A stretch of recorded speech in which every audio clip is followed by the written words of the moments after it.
ADN 40 Radio. ADN 40 Radio. ¿Qué tal? ¿Cómo le va? Es un gusto saludarles aquí en La Espuma de los Días. Y hoy tenemos un invitado bien especial. ¿Anda usted festejando el Día del Trabajo, trabajando o descansando? Bueno, se valen las dos cosas se valen. Y bueno, pues vamos a escuchar de quién se trata. Tener empleados felices es crucial para el éxito de una empresa. Pero ¿cómo se puede tener a los trabajadores felices? Los expertos dicen que el clima laboral debe ser positivo y este genera compromiso, reduce el estrés y mejora la salud mental de los empleados. Todo esto ayuda a mejorar la productividad, retiene el talento y fomenta la innovación. Pero ¿cómo generar un ambiente laboral sano? Hoy, en La Espuma de los Días, Carlos Mondragón, director general de Capital Humano de Grupo Salinas, con 30 años de trayectoria, nos cuenta al respecto. Pues ya escuchamos todo lo que ha hecho Carlos Mondragón. ¿Cómo estás? Muy bien, gracias por tenerme aquí, Ney. Y bueno, pues es que yo dije, a ver, ya trajimos a un reclutador y hablar del trabajo a veces no es fácil. La palabra trabajo como que hasta pesa, ¿no? Cuesta. Cuesta. En cambio, yo hablaba antes de entrar aquí que he tenido la fortuna de todos, no he tenido tantos porque soy de las que dura mucho tiempo. Mis trabajos han sido lugares donde me he sentido muy plena y muy a gusto. Sin embargo, no sé si es algo que sea mío, ha sido una consecuencia, ha sido de suerte, ha sido, ¿no? De que me hayan tocado magníficos jefes, magníficas empresas y todo. Hoy en día, ante tanta gente buscando trabajo y tanta gente empleada, por ejemplo, aquí en Grupo Salinas, ¿cuántos somos en Grupo Salinas? El ecosistema de personas trabajando en el grupo es cerca de 150,000. Y todas con una historia. Y todos con un problema, y todos con un deseo, y todos con una visión, y todos con algo que demostrar todos los días para ellos, para sus familias, para la empresa, para sus amigos, para sus colegas. Y entonces, trabajar con gente es lo apasionante, ¿no? A veces, pero también somos temperamento. Sí, estamos cargados de emociones, pero también de deseos, también de problemas, pero también de soluciones, de ideas, de motivaciones y emociones constantes, que yo creo que es lo que hace, ¿no?, divertido el colaborar entre los humanos para que las cosas sean mucho más grandes de lo que podríamos hacer por nosotros mismos. Quien habla mal de Grupo Salinas en las redes sociales, Ujú. ¿será gente que ha trabajado en grupo o gente que ni conoce el grupo? Yo creo que la mayoría eh, viene de la leyenda urbana. Ajá. Oh. Seguramente alguien le habrá ido mal aquí y tendrá su punto de vista negativo respecto a nosotros o lo que vivió en algún momento, pero lo que hemos descubierto en los últimos años es que la mayoría de la gente no entiende bien qué es Grupo Salinas, no entiende bien el ecosistema del negocio, el propósito de cada uno y sobre todo no entienden la diversidad y la riqueza a nivel humano, ideológico, cultural, social y empresarial que puedes tener trabajando en un ecosistema como el nuestro. Y cuando se los mostramos desde Capital Humano, cuando ellos vienen a entrevistas, por ejemplo, la gente queda verdaderamente impactada. Y lo primero que les preguntamos es, ¿qué sabes de nosotros? Y muchos de ellos tienen leyendas urbanas, cosas negativas que su familia o alguien más les ha comentado. Situación que aclaramos y puede que en el pasado hayamos tenido algunas dificultades o alguien haya tenido algún problema en la compañía, pero eso no significa que podamos etiquetar a un ecosistema de más de 30 unidades de negocio y 150,000 personas como algo negativo. Al contrario, y cuando entran a trabajar aquí, quedan maravillados. Sí, bueno, aquí estás hablando con una de ellas. Y, ay, dice presente el Inge, ay, sí, Inge, bájale 2 rayitas, ¿eh? Y es que sí, quien se pone la camiseta es difícil, ¿no? De quitar porque porque te la llevas, o sea, se convierte en parte de ti, no es así como, soy periodista aquí, pero ya en mi casa ya no soy periodista. O sea, ¿eres parte del grupo? Somos una sola persona aquí en la casa, con los amigos. Quizá nuestro comportamiento cambie, pero nuestra naturaleza no. Y eso de dividir que yo soy una persona del trabajo y otra persona en mi casa, estamos autoengañando. Sí. Cuando uno descubre que su propósito personal está unido con el propósito de la compañía, se acaban las diferencias, se acaban las barreras. Y empiezo a entender que lo que yo hago todos los días no solamente es por un beneficio propio, sino que el beneficio de la organización en donde estoy y el propósito que cumple me satisface a mí también y a mi familia. Ahí es cuando gente como tú está fascinada de estar en un lugar por 14, 15, 20 o 30 años. Ese es el Ay, decía, ¿cómo sabes que me quedo tantas horas? bueno, ahorita no, en horas de pensamiento, Sí. cosas, sino físicas, espirituales. Pero ahí es cuando logramos enganchar a la gente con nuestro propósito. Hay algo que platicaba con Ricardo Salinas cuando entré a trabajar aquí y me decía, creo que lo más importante que la gente debe de entender cuando esté en un ecosistema como este es a qué venimos. Uno de los principales problemas de la gente cuando no se engancha con las compañías u organizaciones en donde está es porque no entiende a qué viene. Y la confusión de estar en un lugar y no saber cómo encajas, cómo embonas y cómo generas valor, creo que puede ser las principales frustraciones. Y aquí intentamos que la gente le quede claro a qué viene todos los días a trabajar, porque eso es lo primero que debemos de garantizar en la mañana. ¿Por qué estamos aquí? ¿A qué vengo? Ha de ser tremendo que alguien salga de su casa diciendo, tengo que ir a trabajar. O imagínate, llegue y diga, voy a hacer lo mejor posible. ¿Para qué? No sé, Ah, sí. imagínate, Ajá. qué pérdida de valor, tiempo y energía. No, y es que si sabes a qué vienes, pues es más fácil. Obvio, si saben qué esperas de mí, si yo sé qué espero de ti y sé que la suma de tu trabajo y el mío da más allá de lo que podríamos ser solos, nos estamos entendiendo, ¿no? Tengo aquí anotadas algunas Sí. preguntitas para hacerte. Fíjate, quiero ver sobre todo porque mucha gente anda en búsqueda de trabajo. Claro. ¿Cómo es, qué recomendaciones le das a la gente que va a su primera o segunda entrevista de trabajo o quien quiera reincorporarse al ámbito laboral?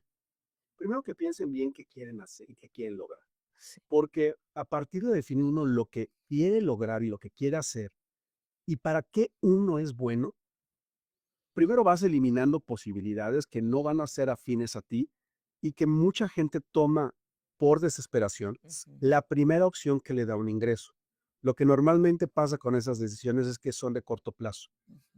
Aquellas personas que toman un poco más de tiempo, investigan bien qué compañía y qué medio ambiente es el que les conviene y tratan de entender si lo que ellos son capaces de hacer suma a eso, ahí es cuando es algo natural. El mismo reclutador se da cuenta. El mismo reclutador sabe que esta persona tiene la intención y aunque no conoce bien la empresa, puede llegar a sumar de manera rápida. Entonces, lo primero es, ese lugar es el que yo quiero y ese lugar me suma a mí y yo puedo sumar. Esa es la primera pregunta que creo que siempre deberíamos hacernos cuando estamos buscando un camino laboral o un camino profesional distinto. ¿Influye el currículum o influye la entrevista o cómo? El currículum influye porque es la primera presentación, ¿no? Tu currículum digital, en LinkedIn, en una bolsa de trabajo, claramente que influye, pero el momento de la verdad es cuando vas en una entrevista y otro humano, que puede ser tu jefe o alguien de recursos humanos, te conoce. ¿Qué impresión das? ¿Qué verbalizas? ¿Qué eres capaz de comunicar en poco tiempo? Puede ser algo muy importante para que la otra persona entienda quién eres y si enganchas con el entorno y lo que busca.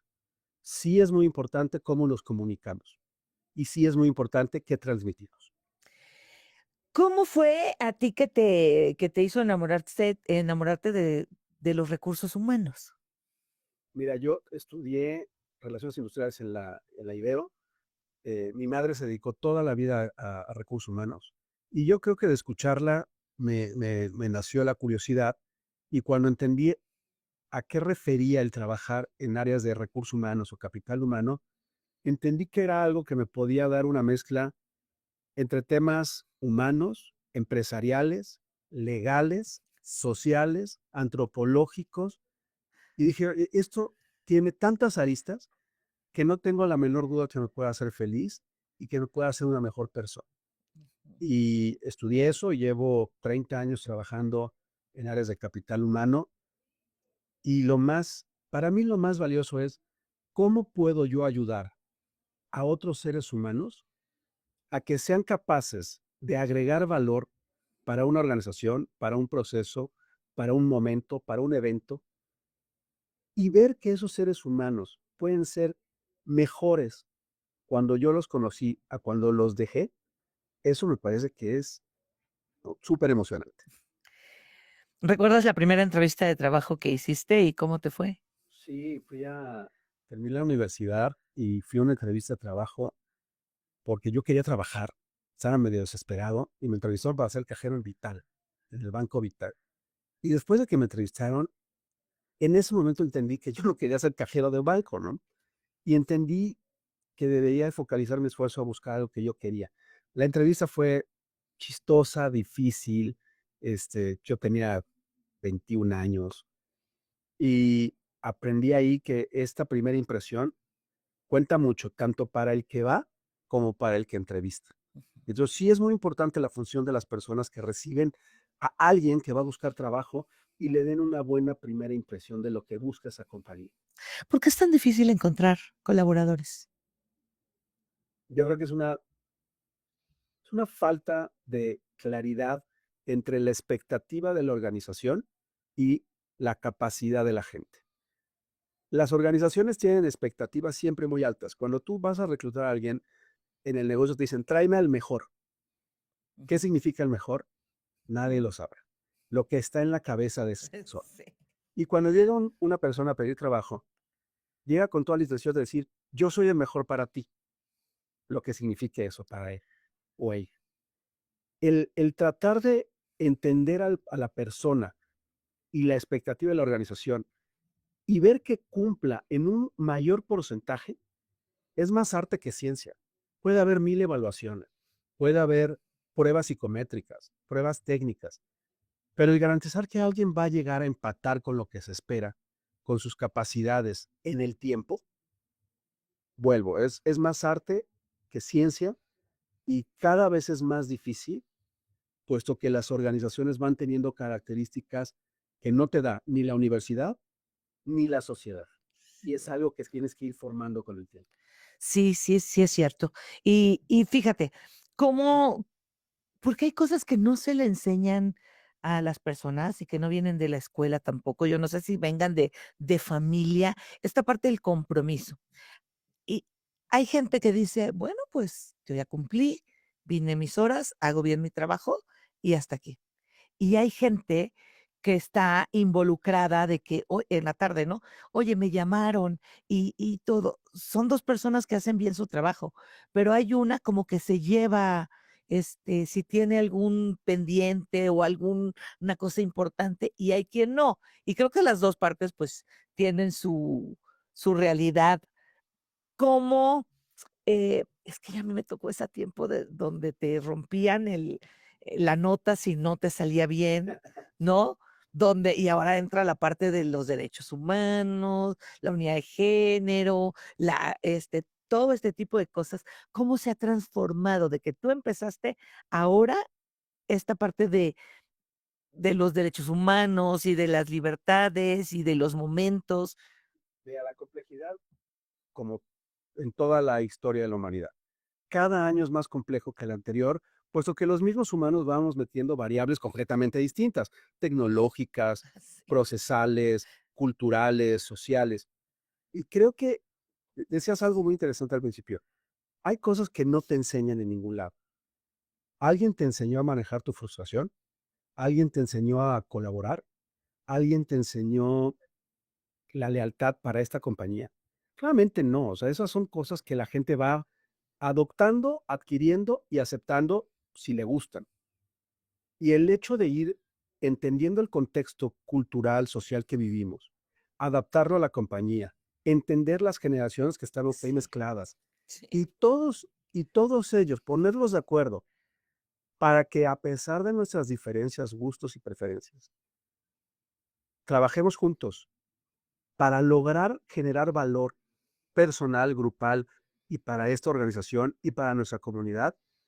Vamos, no cualquiera, y por eso creo que Ricardo Salinas ha sido muy vehemente que lo que los empresarios logran al intentar esto para generar valor económico, social en nuestras comunidades. No es Sí. fácil, no cualquiera, No. porque cuesta mucho trabajo y no solamente poner tu capital y a ver, échenlo a andar. Yo aquí les he dicho porque fuimos muy criticados en la pandemia. Donde no paramos, donde estuvimos trabajando, estuvimos viniendo. Y yo les decía a la gente, le digo, el señor Salinas podría cerrar todas sus empresas y él vivir con lo que él tiene y lo que ha generado y lo que ha ganado, ¿no? ¿Y qué íbamos a hacer todos nosotros en medio de una pandemia sin trabajo, ¿no? Si algo a mí, y te estoy hablando en lo personal, me dio paz desde que yo tenía mi salario, nos cuidábamos, aquí teníamos gel por todos lados, teníamos humos por todos lados, y venía platicando hace poco y les dije, y me cuesta trabajo decir, porque mucha gente murió, porque mucha gente se quedó sin trabajo, me cuesta trabajo decir que ha sido uno de los mejores años de mi vida. En ese 20, pues, mantuve mi trabajo, abrimos un podcast de salud emocional, adopté un hijo que finalmente toda la gente de aquí del grupo me estuvo apoyando, echando porras, ¿sabes? Se vuelve lo personal, se vuelve la gente cercana que estás conviviendo. Y otra cosa, mi esposo no se volvió loco de tenerme encerrada todas las horas ahí, o sea, con todo el cuidado pude salir. Y yo sé, y por favor, tómenlo como una experiencia personal, porque yo entiendo y lamento todas las muertes que ocurrieron, todas las cosas que sucedieron. Estoy hablando de mi experiencia. Claro. Mira, algo que aprendes en momentos de crisis es que la unidad es lo que te hace fuerte. Y nosotros como grupo no hemos enfrentado una sola crisis como la del COVID. Hemos enfrentado decenas de crisis y en donde hemos descubierto que a pesar de ser criticados por muchos, también no escuchan las otras voces.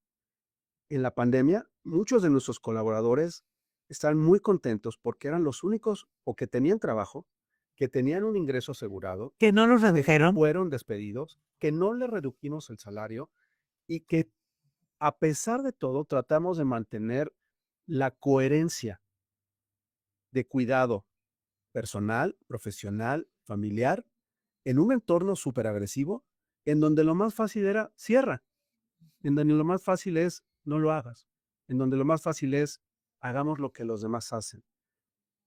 Pero claramente no era la elección que habíamos tomado. Y le dimos la oportunidad a aquellos que no estaban convencidos que tomaran otra decisión. Claro.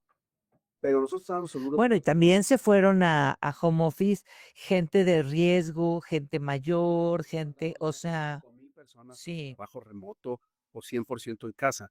No descuidamos lo fundamental que era la seguridad de nuestra gente, pero tampoco descuidamos lo que era fundamental, que era la permanencia del negocio en el tiempo. sí. Y a la postre te puedo decir que fue una de las mejores decisiones que yo creo que tomó un empresario mexicano como Ricardo, junto con los directivos que trabajamos en esta compañía, de prevalecer y mantenernos presentes por nuestra sociedad, por nuestros colaboradores, por nuestros accionistas y por nuestros clientes, porque éramos de las únicas opciones que tenía, Sí, imagínate, incluida la televisión. incluidas, no, por supuesto. Imagínate una persona que está mandándole dinero a su gente de aquí que se quedó sin trabajo. O que te fallara el Total Play. No, ahí todo el mundo tenía que echar mano del trabajo en casa. ¿Y quiénes iban? Y no éramos nosotros, hay que reconocer todas las enfermeras, los doctores, los del transporte público, o sea, muchas personas que hicieron que esto se moviera en el súper, en las farmacias. Y otras compañías mexicanas y otras compañías internacionales que decidieron mantenerse. Y ahí es donde la naturaleza del trabajo y las personas te hace la gran diferencia. ¿Cómo se logra que alguien se enamore de su empresa? Ser claro, ¿por qué vienes todos los días aquí? Y si yo soy claro contigo de lo que espero, y eso que te digo, ¿te gusta? Y eso que te gusta, te ayuda a que lo hagas mejor y hago de ti una mejor persona y tú te enriqueces patrimonial, cultural, profesionalmente de eso, no hay duda que esa transacción va haciéndonos más ricos a ti y a mí en lo personal y va sumando a todos los que nos rodean. Carlos, ¿quién te reclutó? A mí me reclutó, las primeras personas que me entrevistaron aquí fue Ricardo Salinas y Pedro Padilla. No. A ver, ¿cómo fue esa entrevista de trabajo? Me recuerdo que mi antecesor, una persona que está aquí en Capital Humano, que era Ernesto Nava, me invitó a conocer al señor Salinas. Y yo dije, bueno, por la anécdota, ¿no? Nunca tiene uno no, el beneficio de conocer a un empresario como él. Y después de una charla de 2 horas en su casa, eh, recuerdo las palabras que me dijo, mira, el grupo no es para todos, queremos seguir creciendo y sabemos que la única forma de potencializar las capacidades del grupo es teniendo gente y teniendo una estrategia de gestión humana poderosa y que se lleve en el tiempo. Y yo te diría que desde hace 9 años que tuve esa entrevista, eh, tanto Pedro Padilla como el señor Salinas no han fallado en esa vehemencia de hacer de Grupo Salinas una compañía céntrica al cliente, con mucha relevancia en nuestra gente y sobre todo muy digital y basada en tecnología que nos permita exponenciar nuestros negocios. ¿Te he regañado? Uy, varias veces, pero nunca malas charlas, ¿eh? Siempre en esa vehemencia de cómo lo podemos hacer mejor, cómo lo podemos hacer más eficiente, cómo va a beneficiar esto al negocio. Y yo te diría, una mala charla en estos 8 años no he tenido con él. No. ¿No? Sí, difíciles, Ajá, debe haber. pero una mala conversación. ¿Cuál ha sido lo más difícil que has pasado? Mira, yo creo que la pandemia fue un momento muy difícil, porque era luchar contra la corriente Sí. y preservar nuestros valores. Hace algunos años que empezamos la digitalización de la gestión humana, no del área de capital humano, Sí. de la gestión humana del negocio. Claramente, me decía Ricardo, es que administran capital humano como en la época de mi abuelito, ¿no? Le decía, tienes razón, porque tenemos que invertir en tecnología para hacerle más fácil la vida a las personas y que su energía esté centralizada en generar valor y no andarse preocupando por burocracias internas. Y hace 2 años que empezamos con esto, fue muy difícil poner en blanco y negro un plan de largo plazo con inversiones fuertes que Ricardo ha aprobado, pero que han traído un beneficio muy tangible para nuestra gente.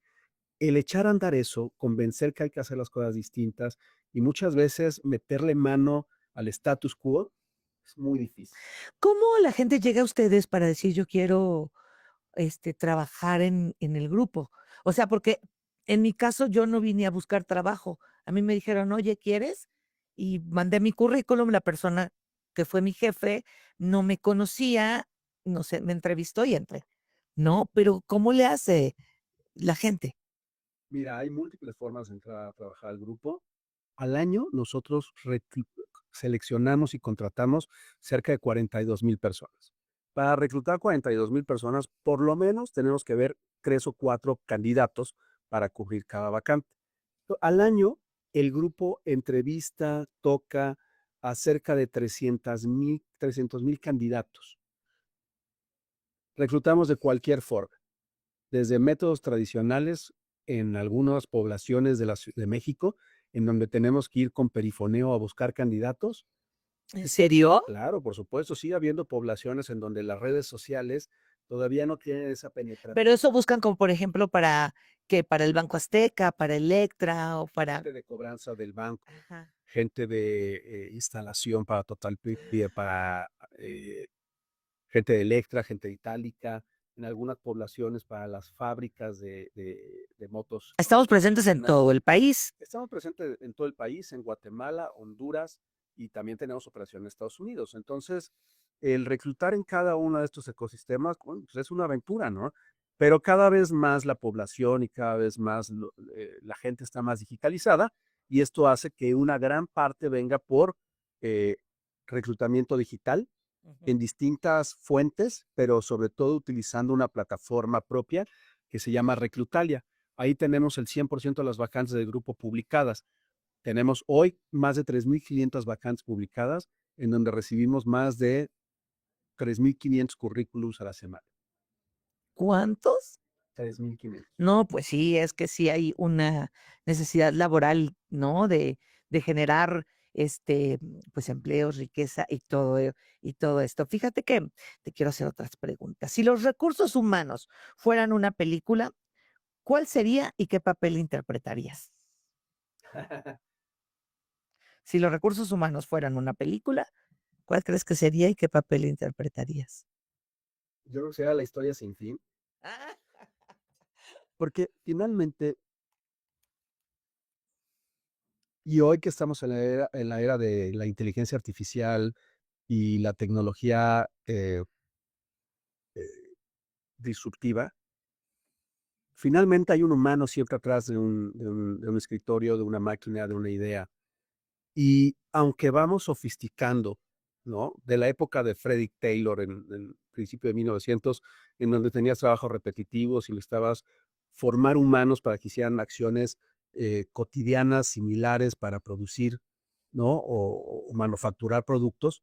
Hoy estás en una época en donde necesitas humanos que entiendan de bits y bytes, que entiendan cómo funciona la tecnología como un facilitador para hacer humanos más fuertes, más poderosos, y el ir entendiendo cómo formar a esos humanos, de dónde sacarlos, que colaboren juntos, que quieran estar contigo, que quieran permanecer contigo durante mucho tiempo y que vayan cambiando y generando más valor sin importar el periodo, híjole, se convierte en una historia sin fin.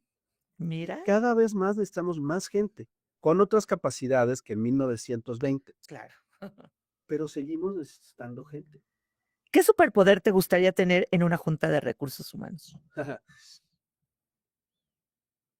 Saber quién es bueno y quién es malo para cierta cosa. Imagínate que yo tengo una vacante de director de finanzas y yo pudiera entrar a un cuarto e identificar quién tiene las capacidades y los comportamientos para mi compañía y ser exitoso. Sí, ¿verdad? Ese sería un superpoder. Sí, sí es cierto. ¿Cuál ha sido la excusa más rara que alguien te han dado a ti o han dado a alguien de la gente que llevas para faltar al trabajo? De las más raras, las del alcoholímetro son muy buenas, ¿no? Cuando uno se presenta y ¿qué pasó? Me agarró el alcoholímetro. No, no valora también esa honestidad, ¿no? Ah, no, pero eso no es excusa, eso es real. Pero es excusa finalmente. Al final, la gente creo que utiliza tantos argumentos para justificar, pero lo que más agradece es la honestidad. Claro. No, sí, no me inventes, ¿no? Ajá. Abuelitas muertas, ¿no? Gente en el hospital. O sea, la gente inventa muchas cosas para justificar. Pero todo se sabe, y más en esta época de la tecnología, ¿no? Es imposible no saberlo. Eso yo le recomiendo a todos los que tienen alguna falta que tienen que justificar, que sean honestos, ¿no? Porque ya no sabemos todas las historias para allá atrás. Sí, no, lo peor que te puede decir es lo del tránsito. Sí, ya sabemos en qué ciudad vivimos. Llegué tarde por el tráfico. Ajá, no, eso es El tráfico, la lluvia, la marcha. la marcha. Pero importante que no le echemos la culpa a los traseros. Si yo llego tarde porque llega, Sí, pues claro. porque yo me lo. Sí, Sí, sí. yo busqué los culpables, ¿no? 3 palabras que usarías para describirte, ¿y por qué? Primero apasionado, porque cuando algo me gusta, le dedico mucho tiempo, eh, le dedico muchos detalles y trato de llevarlo a cabo, ¿no? Eh, lo que me apasiona, le dedico todo el tiempo. La segunda es escucho, ¿no? Soy buena escucha. Porque he aprendido que aprende más el que escucha que el que habla.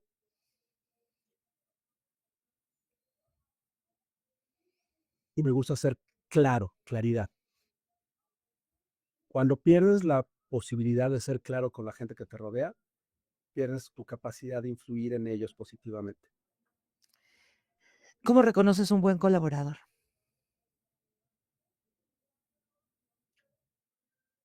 Cuando notas que hay compromiso con una idea a pesar de no estar de acuerdo con ella. Ujú. Podemos estar en desacuerdo, pero comprometidos. Ajá. creo que las buenas colaboraciones es cuando llegamos a un acuerdo que aunque no sea el 100% para ti correcto, estás comprometido con la acción. Sí, luego a mí me critican de que si que el señor Salinas o algo, y digo, a ver, pero a ver, si no te gusta lo que dice, o si no, pues, a lo mejor te gusta Slim, o a lo mejor te gusta Vázquez Raña, ¿no?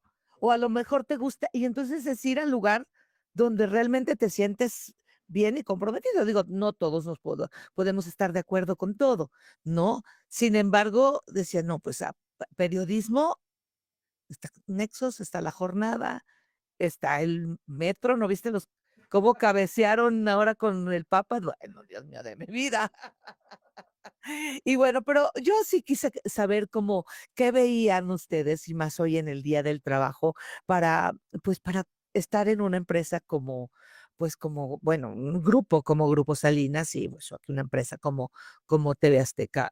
Yo te diría, hay 3 cosas que normalmente le decimos a los candidatos cuando vienen a trabajar.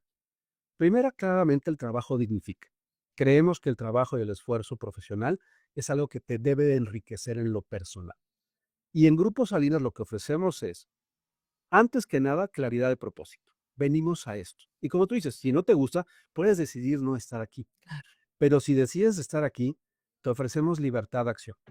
Aquí normalmente decimos, aquí se viene a escribir libros, no a leerlos, porque creemos que lo que hicimos en el pasado tiene que ser hecho de manera distinta en el futuro. Ujú. Y aquí queremos que la gente venga a aportar valor de lo que ya construimos hacia arriba, no que vengan a hacer lo que ya hacían. Y la tercera, que creo que es muy importante, el crecimiento depende de tus capacidades. No depende de tu jefe, no depende del grupo. Mientras más capacidades, ideas y valor generes, el grupo será generoso contigo en tu crecimiento profesional. Sí, así es. Y bueno, pues yo te quiero dar las gracias y sobre todo las gracias también a toda la gente que colabora aquí, porque hay un buen ambiente laboral, sobre todo en ADN 40. ¿No? Es que tenemos un líder. Sí, No nos oye.